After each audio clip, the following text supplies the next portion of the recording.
Welcome back to 5 on Fridays. Excited for another episode. Excited to have back our good friend, UHC Health Engagement Nurse Whitney Smith. How are you today? Great. Thanks for having me back again. Of course, love getting into these topics with you. October, obviously a very important month in the health calendar for a lot of different reasons, but most notably, people recognize it for Breast Cancer Awareness Month.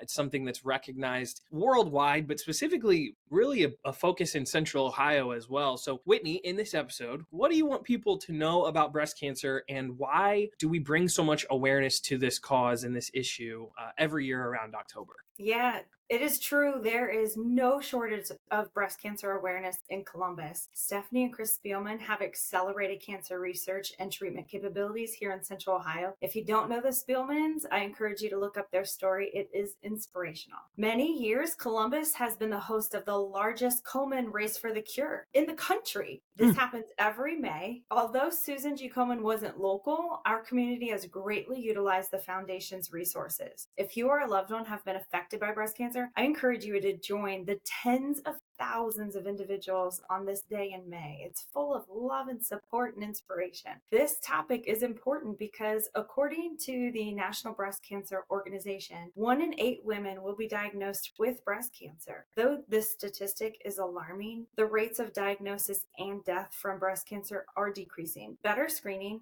early detection, and increased awareness have all played a factor in these statistics trending down. It is scary to think about your risk for breast cancer. However, the more you know, the better your chances are for catching it early. Awareness also helps you make a well-informed decision about your health. Yeah, no, I really appreciate you saying that and mentioning the early detection being a really important part of this process for women. At what age should they start to consider their breast cancer risks and start thinking about how that might interact with their life? At any age, women should be performing self-breast exams and seeing their provider for the annual wellness visit, where the practitioner will also perform a hands-on breast exam. Your doctor is checking for any lumps or abnormalities. Without any known risk factors, women at the age of 40 start having an annual screening mammogram sooner if there are known risk factors. Okay, yeah, that's good to know. And how would you know if you have any risks or if you are at risk? Talk with your primary care provider or your GYN provider. They can assess your risk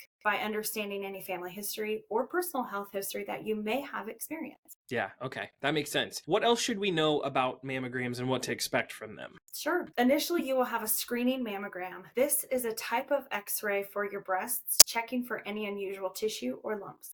If something is detected that is potentially abnormal, your provider will then order a diagnostic test such as an ultrasound, an MRI, or a CT scan to take a closer look of that area of concern. Okay, yes, so we're going and getting it checked. We're getting ultrasounds, MRIs, or CTs. So thinking of that and being aware of the equipment necessary, where do people go to get a mammogram screening? There are close to 100 different locations in Central Ohio offering mammogram screenings. I suggest you start by talking to the doctor or your provider. It is often more convenient and cost-effective to find an outpatient facility such as an imaging center or a mobile mammogram. We have 3 major hospital systems in Columbus, and they all have outpatient mammography. If you need help finding a location, please reach out to me and I'll help guide you further. Yes, thank you so much for that, Winnie. I really appreciate this quick recap discussing what to look for in breast cancer awareness and the screenings and all things that go into it. And obviously, like you just mentioned, we will make you and Wendy available so that employees can contact you guys to help get set up if they're having trouble finding a facility or a place to go to have their mammographies. So thank you again for that. Anything else you want to add, or is that it? No, thank you very much for having me. Of course. Thanks again, Whitney. Thank you guys so much for watching. We'll see you in the next episode of 5 on Fridays.